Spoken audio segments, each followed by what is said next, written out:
آج کے خطبے میں اس بات پر بیان ہوگا کہ دین کو ماننے، دین کو سمجھنے، دین پر عمل کرنے اور دین کی دعوت دینے کا صحیح طریقہ کیا ہے،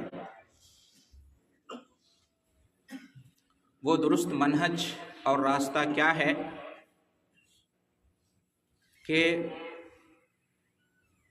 جس پر چل کر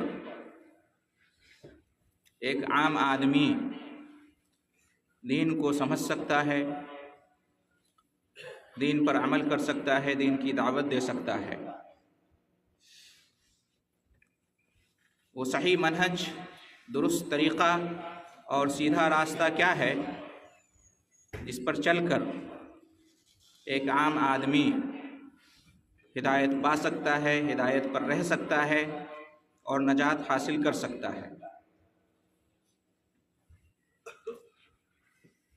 سب سے پہلے یہ جاننا ضروری ہے کہ جیسے اللہ تبارک و تعالی نے دین کو بھیجا ہے، شریعت کو نازل کیا ہے، اسی طریقے سے اللہ تعالیٰ نے اس پر چلنے کا منہج، طریقہ اور راستہ بھی اتارا ہے اور بیان کیا ہے۔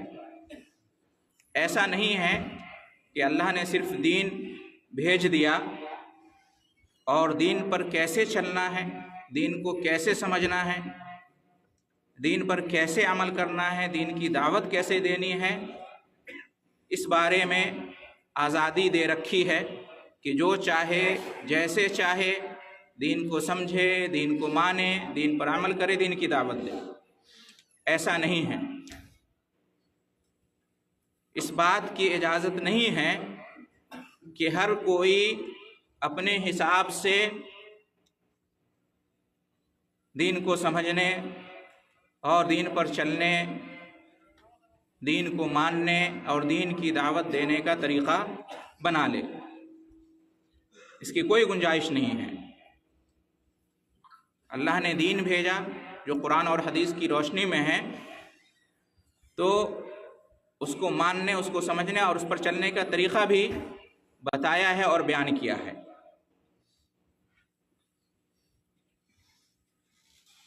لہذا جس طرح سے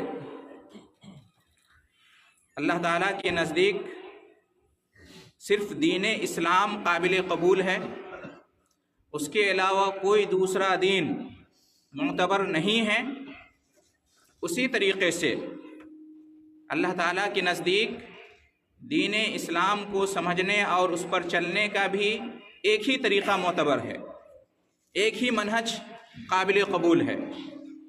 دوسرے تمام طریقے اور مناہج، دوسرے تمام راستے اللہ کے نزدیک درست نہیں ہیں، قابل قبول نہیں ہیں۔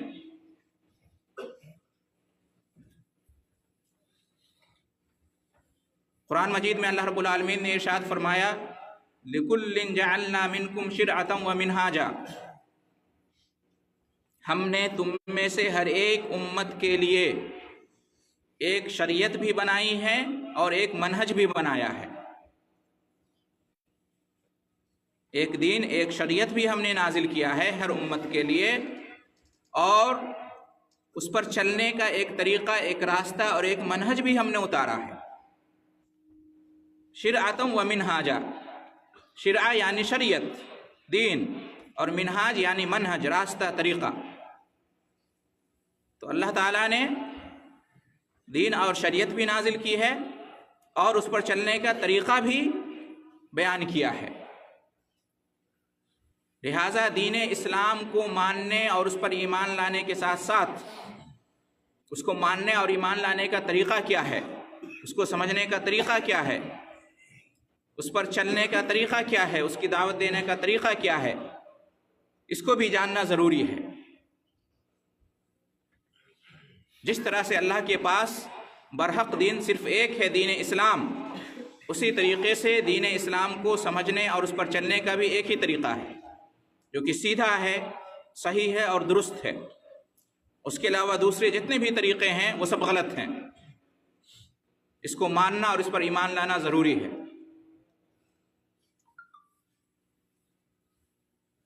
جس طرح سے دین اسلام کے علاوہ جتنے بھی ادیان اور مذاہب دنیا میں پائے جاتے ہیں وہ لوگوں نے خود سے بنا لیے ہیں، اللہ نے ان کی کوئی سند نازل نہیں کی ہے۔ وہ سارے مذاہب اور ادیان غلط ہیں، صرف ایک دین، دین اسلام اللہ کے نزدیک درست ہے، وہی اللہ تعالیٰ کا پہلا اور آخری بھیجا ہوا دین ہے۔ اسی طریقے سے یہ بھی یاد رکھنا ضروری ہے کہ اس دین، دین اسلام پر چلنے کا بھی اللہ تعالیٰ نے ایک ہی طریقہ بیان کیا ہے، اس کے رسول صلی اللہ علیہ وسلم نے ایک ہی منہج، ایک ہی راستہ بیان کیا ہے۔ اسی منہج، اسی راستے اور اسی طریقے پر چل کر دین اسلام کو سمجھا جا سکتا ہے، دین اسلام پر عمل کیا جا سکتا ہے۔ باقی دوسرا ہر طریقہ ناقابل قبول اور غیر معتبر سمجھا جائے گا۔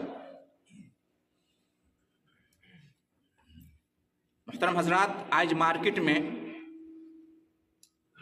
بہت سارے طریقے پائے جاتے ہیں اسلام کو سمجھنے کے، اسلام پر چلنے کے، اسلام پر عمل کرنے کے، اسلام کی دعوت دینے کے بہت سارے طریقے، بہت سارے مناہج، بہت سارے راستے آج آپ کو مارکیٹ میں مل جائیں گے۔ بہت سارے فرقے پائے جاتے ہیں اسلام کی طرف منسوب، اور سب کا اپنا ایک طریقہ ہے، ایک منہج ہے، ایک راستہ ہے۔ اسی منہج، راستے اور طریقے پر وہ اسلام کو سمجھتے ہیں، اسلام پر عمل کرنے اور اس کی دعوت دیتے ہیں۔ تو کیا یہ سارے طریقے درست ہیں؟ کیا یہ سارے راستے صحیح ہیں؟ کیا ان میں سے ہر ایک منہج قابل قبول ہے؟ نہیں۔ جس طرح سے ایک دین ہے، دین اسلام، باقی سب غلط، اسی طریقے سے دین کو سمجھنے اور اس پر چلنے کا بھی ایک ہی طریقہ، ایک ہی راستہ، ایک ہی منہج درست ہے، باقی سب غلط۔ اللہ تعالیٰ نے قرآن مجید میں ارشاد فرمایا وَأَنَّ هَذَا صِرَاطِي مُسْتَقِيمًا فَاتَّبِعُوهُ وَلَا تَتَّبِعُوا السُّبُلَ فَتَفَرَّقَ بِكُمْ عَنْ سَبِيلِهِ ذَلِكُمْ وَصَّاكُمْ بِهِ لَعَلَّكُمْ تَتَّقُونَ، یعنی یہ میرا راستہ ہے، سیدھا راستہ ہے، لہٰذا اسی کی پیروی کرو اور اس کے علاوہ دوسرے راستوں سے بچو، دوسرے راستوں کی پیروی مت کرو، ورنہ تم بھٹک جاؤ گے، تم گمراہ ہو جاؤ گے۔ اللہ تعالیٰ تمہیں تاکیدی حکم دیتا ہے، تاکیدی وصیت کرتا ہے کہ اسی سیدھے راستے پر رہو جو کہ ایک راستہ ہے، باقی راستوں سے دور رہو۔ لعلکم تتقون، اگر تم ایسا کرو گے تو تم بچ جاؤ گے، نجات پا جاؤ گے، متقی پرہیزگار بن جاؤ گے۔ تو اس آیت سے کیا معلوم ہوا کہ جنت تک جانے کا ایک ہی راستہ ہے، اللہ تک پہنچنے کا ایک ہی راستہ ہے، صحیح، درست اور بہتر طریقہ صرف ایک ہے۔ جس طرح سے ہماری منزل ایک ہے، ہمارا مقصد ایک ہے، اسلام، جنت، اسی طریقے سے اس کا راستہ بھی ایک ہے، اس کا طریقہ بھی ایک ہی ہے، اس کا منہج بھی ایک ہی ہے۔ ایسا نہیں ہے کہ منزل تو ہم سب کی ایک ہے لیکن راستے الگ الگ ہیں، ایسا نہیں ہے، اسلام میں ایسا نہیں چلتا۔ منزل ایک ہے تو اس کا راستہ بھی ایک ہی ہے، اس منزل تک پہنچنا ہے تو اسی راستے پر چلنا ہوگا۔ دوسرے راستوں پر جائیں گے تو گمراہ ہو جائیں گے، بھٹک جائیں گے، منزل تک نہیں پہنچ پائیں گے۔ غور کیجئے اس آیت میں اللہ رب العالمین نے کیا فرمایا ہے، وَأَنَّ هَذَا صِرَاطِي مُسْتَقِيمًا، یہ میرا سیدھا راستہ ہے، فَاتَّبِعُوهُ، اسی کی پیروی کرو، اسی پر چلو، وَلَا تَتَّبِعُوا السُّبُلَ، دوسرے راستوں کی پیروی مت کرو۔ جس راستے کو اللہ تعالیٰ نے سیدھا راستہ قرار دیا ہے اس کے لیے واحد کا صیغہ استعمال کیا، صراط واحد کا صیغہ ہے، مستقیم واحد کا صیغہ ہے، سیدھا راستہ ایک۔ اور جن راستوں پر چلنے سے منع کیا ہے تو ان کے بارے میں سبل کا لفظ استعمال کیا۔ سبل جمع ہے سبیل کی، سبیل بھی راستہ کو کہتے ہیں، اس کی جمع ہے سبل۔ اس سے معلوم ہوا کہ صحیح راستہ ایک ہے، اور جو غلط راستے ہیں وہ انیک ہیں۔ ہمیں سیدھے راستے پر چلنا ہے، غلط راستوں سے بچنا ہے۔ ایسا نہیں ہے کہ سارے راستے صحیح ہیں، ہر کوئی اپنے دعویٰ میں صحیح ہے، میرا راستہ صحیح ہے، ایسا نہیں ہو سکتا۔ اس بات کو جاننے کی ضرورت ہے۔ اللہ تعالیٰ نے ہمیں بار بار اس کی تاکید کی ہے، اور سب سے زیادہ تاکید اسی کی ہے کہ ہم سیدھے راستے پر رہیں، جو کہ ایک راستہ ہے، دوسرے راستوں سے بچیں۔ شاید ہی اس سے زیادہ کوئی تعلیم ہمیں دی گئی ہو۔ چنانچہ قرآن مجید کی سب سے زیادہ پڑھی جانے والی سورہ فاتحہ ہے، جس کو ہم ہر نماز میں، ہر رکعت میں پڑھتے ہیں، جو ہر مسلمان کو یاد ہے۔ اس میں ہم اللہ تعالیٰ سے یہی دعا کرتے ہیں۔ اللہ تعالیٰ نے ہمیں اسی دعا کے کرنے کا حکم دیا ہے، سیدھے راستے پر چلنے کی، اور جو گمراہی کے راستے ہیں ان سے بچنے کی۔ اہدنا الصراط المستقیم، اے اللہ ہمیں سیدھے راستے پر چلا۔ اہدنا الصراط المستقیم، سیدھے راستے پر چلا۔ یہ سیدھا راستہ کون سا ہے؟ کیا تمام راستے سیدھے ہیں؟ نہیں۔ صراط الذین انعمت علیہم، سیدھا راستہ ان لوگوں کا راستہ ہے جن پر اللہ تعالیٰ نے انعام فرمایا ہے۔ جن پر اللہ تعالیٰ نے انعام فرمایا ہے وہ کون ہیں؟ وہ انبیاء و رسل ہیں، وہ صدیقین، شہداء، صالحین ہیں، صحابہ کرام ہیں۔ ان پر اللہ تعالیٰ نے انعام کیا ہے، تو ان کا جو راستہ ہے وہی سیدھا راستہ ہے، اور وہ ایک ہے بس۔ باقی اس کے علاوہ جتنے بھی راستے ہیں گمراہی کے ہیں۔ اس لیے اللہ تعالیٰ نے ہمیں دعا کرنے کی یہ تعلیم دی ہے کہ غیر المغضوب علیہم ولا الضالین، ان لوگوں کے راستے پر مت چلا جن پر تیرا غضب نازل ہوا ہے اے اللہ، اور نہ ان لوگوں کے راستے پر چلا جو گمراہ ہو گئے ہیں۔ یہاں پر 3 راستوں کا بیان ہوا ہے۔ ایک وہ راستہ جن پر اللہ نے انعام کیا ہے، اس کو سیدھا راستہ کہا ہے، نبیوں کا راستہ، رسولوں کا راستہ، صحابہ کرام کا راستہ۔ دوسرا وہ راستہ جو یہودیوں کا راستہ ہے، جن پر اللہ کا غضب نازل ہوا ہے، یہ بھی غلط راستہ ہے۔ اور تیسرا وہ راستہ جو نصارہ کا راستہ ہے، جن کے بارے میں کہا کہ وہ گمراہ ہو چکے ہیں، انہیں صحیح راستہ ملا ہی نہیں، یہ نصارہ کا راستہ ہے۔ تو یہاں بھی معلوم ہوا کہ سیدھا راستہ، صحیح راستہ، درست منہج، صحیح طریقہ صرف ایک ہے، باقی جتنے بھی طریقے ہیں وہ غلط طریقے ہیں، یہودیوں کا ہے، نصرانیوں کا ہے۔ تو کہنے کا مطلب یہ ہے کہ سیدھا راستہ ایک ہے، جنت کا راستہ ایک ہے، اسلام کا راستہ ایک ہے، منزل ایک ہے تو راستہ بھی ایک ہے۔ جس طرح سے ہمارے لیے منزل کو جاننا ضروری ہے، اسی طریقے سے اس راستے کو بھی جاننا ضروری ہے جو اس منزل تک پہنچاتا ہے۔ اس راستے پر چلنا ضروری ہے جو اس منزل کو لے جاتا ہے۔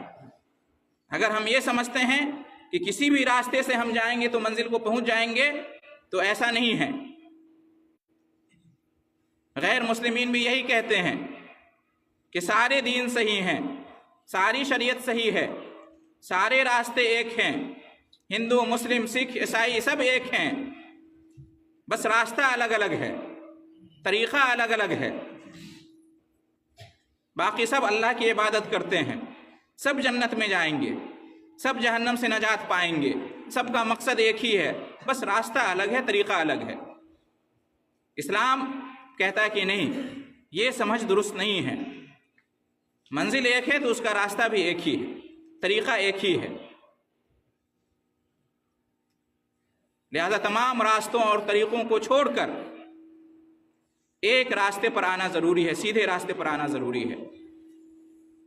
اس بات کو سمجھنے کی بہت زیادہ ضرورت ہے، اس لیے کہ آج ہر کسی نے اپنا ایک طریقہ بنا لیا ہے، اپنا ایک منہج بنا لیا ہے، اور اسی منہج اور طریقے پر اسلام کو سمجھتا ہے، اسلام کو مانتا ہے اور اسلام کی دعوت دیتا ہے۔ ہر کوئی یہ سمجھتا ہے کہ یہی منہج اور راستہ درست ہے، جبکہ اللہ تعالیٰ نے اور اس کے رسول صلی اللہ علیہ وسلم نے ہمیں ایک ہی راستہ، ایک ہی طریقہ بتایا ہے جس پر چل کر ہم جنت تک پہنچ سکتے ہیں۔ اللہ کا راستہ صرف ایک سیدھا راستہ ہے، لہذا اس بات کو سمجھنے کی ضرورت ہے۔ آج دیکھیں گے کہ بعض لوگ یہ سمجھتے ہیں کہ اسلام قرآن و حدیث کا نام ہے، تو خود سے قرآن و حدیث کا مطالعہ کر لیں، ہمیں راستہ مل جائے گا۔ یہ غلط طریقہ ہے اور اس کی تفصیل انشاءاللہ بعد میں آئے گی۔ بعض لوگ یہ سمجھتے ہیں کہ وہ راستہ اور وہ طریقہ اسلام کو سمجھنے اور اسلام پر چلنے کا صحیح اور درست ہے جس پر اکثر و بیشتر لوگ ہیں، جس کو ماننے والے کی تعداد زیادہ ہے، وہی طریقہ درست ہے اسلام کو سمجھنے کا، اسلام پر عمل کرنے کا۔ یہ سوچ بھی غلط ہے، اس کی بھی تفصیل بعد میں آئے گی۔ کچھ لوگ یہ سمجھتے ہیں کہ ہمارے ماں باپ دادا کا جو طریقہ ہے، جو برسوں سے چلا آ رہا ہے، ہمارے باپ دادا اور ان کے بزرگ جس طریقے پر ہیں وہی طریقہ درست ہے۔ یہ بھی غلط طریقہ ہے، اس کی بھی تفصیل بعد میں آئے گی۔ بعض لوگ یہ سمجھتے ہیں کہ جتنے بھی ائمہ گزرے ہیں، علماء گزرے ہیں، ان میں سے کسی ایک امام کو، کسی ایک عالم دین کو پکڑ لو اور وہ جیسا اسلام سمجھائے، جیسا کہے اسی کے مطابق عمل کرو، باقی دوسروں کو چھوڑ دو، باقی دوسرے اماموں کو، دوسرے علماء کو چھوڑ دو، ایک کو پکڑ لو، اسی کی تقلید کرو، بغیر یہ دیکھے ہوئے کہ وہ ایک انسان ہے، اس سے غلطی بھی ہو سکتی ہے، وہ نبی نہیں ہے، رسول نہیں ہے۔ تو یہ کہنا کہ کسی ایک کو پکڑ لو باقی سب کو چھوڑ دو، یا جو چاہے جس کو پکڑ لے سب صحیح ہے، یہ بھی غلط طریقہ ہے، اس کی بھی تفصیل بعد میں آئے گی۔ بعض لوگ یہ سمجھتے ہیں کہ سائنس کے ذریعے سے ہم اسلام کو سمجھیں گے، سائنس کے ذریعے سے، یہ بھی غلط طریقہ ہے۔ اگر ایسا ہوتا تو ہر سائنسداں مسلمان ہوتا، تو یہ بھی طریقہ درست نہیں ہے۔ اور کوئی اپنی عقل، اپنی سمجھ، اپنے ذوق اور اپنی طبیعت کے مطابق اسلام کو سمجھنے کی کوشش کرے تو یہ بھی غلط طریقہ ہے۔ یہ سارے غلط طریقے ہیں۔ صحیح طریقہ، درست طریقہ، صحیح راستہ وہ ہے جو صحابہ کرام کا راستہ اور طریقہ ہے، دین کو سمجھنے کا، دین پر چلنے کا، دین پر عمل کرنے کا، دین کی دعوت دینے کا۔ صحابہ کرام نے دین اسلام کو بہتر سمجھا ہے، قرآن اور حدیث کو سب سے زیادہ سمجھنے والے صحابہ کرام ہیں، لہٰذا انہی کی سمجھ کے مطابق ہماری سمجھ ہونی چاہیے اسلام کے بارے میں۔ ان کا جو طریقہ تھا، ان کا جو منہج اور راستہ تھا، وہی ہمارا منہج، راستہ اور طریقہ ہونا چاہیے، اور انشاءاللہ اس کی تفصیل بعد میں آئے گی۔ وقت ختم ہوا چاہتا ہے، اسی پر آج کی گفتگو تمام کی جاتی ہے۔ انشاءاللہ آئندہ خطبوں میں بیان کیا جائے گا کہ صحیح منہج صحابہ کرام ہی کا منہج ہے کیوں، اور دوسرے تمام مناہج غلط کیوں ہیں۔ انشاءاللہ اس پر تفصیل سے گفتگو ہوگی۔ اللہ تعالیٰ سے دعا ہے کہ ہم تمام مسلمانوں کو دین اسلام کو سمجھنے کا، اس پر عمل کرنے کا، اس کی دعوت دینے کا، دین اسلام پر ایمان لانے کا، عقیدہ توحید کو ماننے کا جو بہترین طریقہ ہے، صحیح راستہ اور منہج ہے، اس کو سمجھنے، اس کو جاننے اور اس کے مطابق زندگی گزارنے کی توفیق عطا فرمائے، تاکہ ہم سب ایک راستے پر چل کر جنت تک پہنچ جائیں، اللہ تک پہنچ جائیں۔ باقی جتنے بھی گمراہی کے راستے ہیں، اللہ تعالیٰ ان راستوں پر چلنے سے ہم سب کو بچائے۔ آمین۔ وآخر دعوانا الحمدللہ رب العالمین۔